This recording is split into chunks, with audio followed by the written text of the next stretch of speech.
Quando você decide entrar na música e lançar discos autorais, você sabe que o reconhecimento não é algo garantido, né?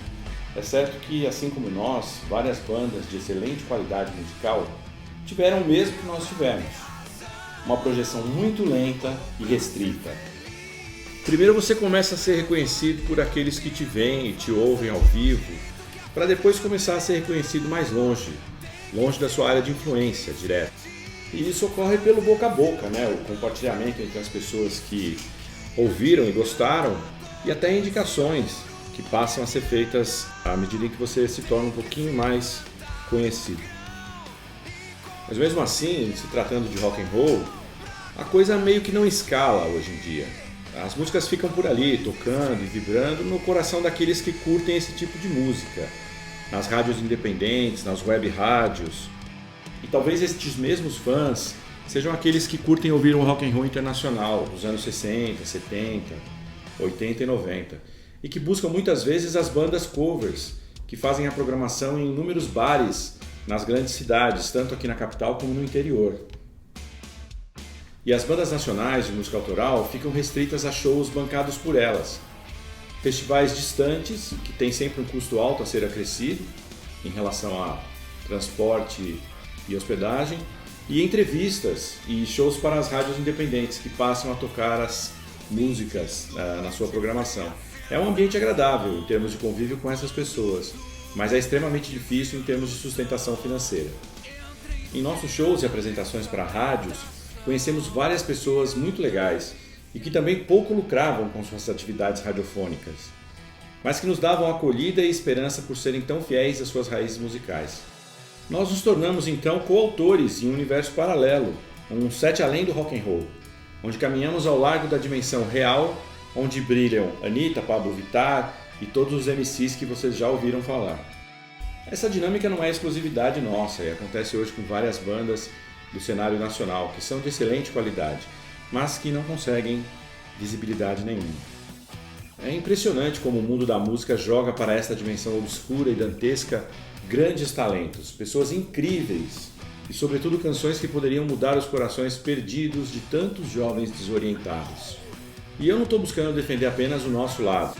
Falo pensando em várias bandas que dividiram palco conosco em festivais, bandas que dividiram listas das mais tocadas em várias rádios web, que nos conheceram e levaram nossas músicas para a sua programação, e outras que conhecemos pelos bares da vida. E é claro que eu sei que esse não é um cenário novo, não é exclusividade aqui do Sudeste, não é exclusividade no Brasil, ocorre por toda parte e ocorre com vários estilos musicais, não se trata apenas do rock. Tem muita gente boa, tanto no sertanejo como no samba, que não consegue simplesmente aparecer.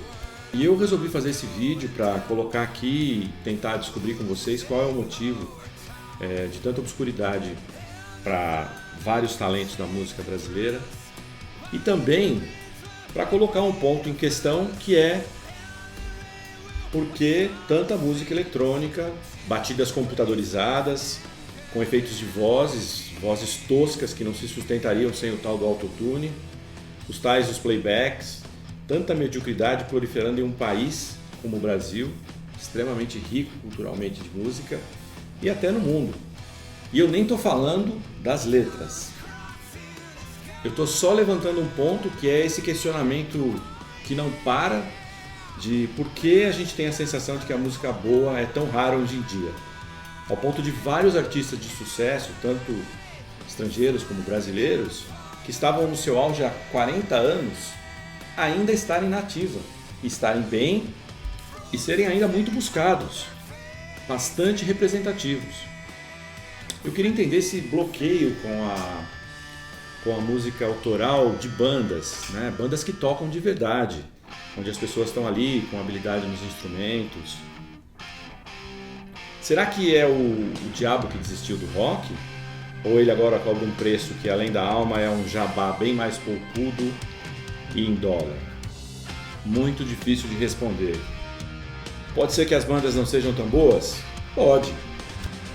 Pode ser que as pessoas aderiram a um desejo de ouvir músicas com muita obscenidade, somadas a dancinhas insinuantes? Porque essa é a forma de se comunicar nas plataformas digitais de hoje? Pode ser.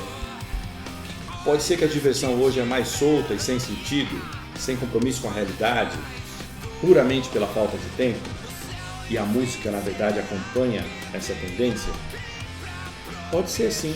Pode ser que as gerações atuais estejam envolvidas com muita, imensa quantidade de informações e que a música acabou tendo um papel menos importante em suas vidas? Pode ser também. Mas se tudo isso leva a um cenário de total desinteresse pelas bandas de músicos e músicas autorais, então o que sustenta a chama de esperança destas bandas que ficam obscurecidas, destinadas a viver à margem de tudo? Eu não trago certezas, eu trago hipóteses e possibilidades. Mas eu acho que com a maioria dessas bandas o que acontece é que elas são sustentadas por um amor que vem de poucos, pode ser, mas alguns fãs que são muito relevantes para essas bandas. E eu vou me atrever a contar uma história que eu acho que explica muito disso. Uma vez eu estava saindo do palco logo depois de um show que a gente fez e um cara veio com lágrimas nos olhos e me abraçou de uma maneira muito forte, agradecendo repetidamente o que ele tinha acabado de ver. Eu não tinha nem me recuperado ainda da adrenalina e realmente eu me assustei com o cara. Logo depois, ele me vendo com cara de assustado, pediu desculpas pela indiscrição e me falou que estava passando por um momento de depressão muito complicado, por perda de pessoas muito próximas e que a sua vida estava muito mal e sem sentido. Ele disse que não queria ter saído naquela noite, mas parece que alguém lhe sussurrou no ouvido para que ele fosse até aquele bar, pois teria uma surpresa. E ele me disse que agora tinha entendido. As nossas músicas lhe atingiram bem no coração e da melhor maneira. Aquilo que um músico às vezes nem sequer pode imaginar. A nossa música lhe fez lembrar de tempos onde a sua vida era boa e como tudo fazia sentido. Isso lhe trouxe uma sensação de que era possível voltar a viver e viver bem. E essas não são palavras minhas, são palavras dele. Só quem já passou por uma depressão ou conhece alguém próximo que passou para entender aquelas palavras. No quarto escuro da depressão não há músicas, mas se por acaso uma delas conseguir passar pelas grossas paredes e atingir o coração de quem se escondeu ali, ao senti-la, há uma chance da pessoa abrir a porta e sair desse quarto escuro e abafado. Nesse dia eu soube que todo o esforço havia valido a pena. E quem está na estrada há mais tempo sabe do que eu estou falando. É realmente um esforço muito grande. Mas quando você vê o que as pessoas sentem e como a sua música é capaz de influenciá-las, de torná-las melhor, ou de fazer o momento delas ser melhor, aí você vê que vale muito a pena. Na verdade, quando você faz uma música e publica essa música e toca essa música e ela vai para a rádio, por menor que seja o alcance, ela não é mais sua. Pode ser sua por direito, mas você a entregou para que qualquer um possa desfrutar dela. E você dificilmente saberá como ela irá atingir de fato as pessoas. Pode ser que você ganhe uns trocados por ela, como é o nosso caso, muito pouco.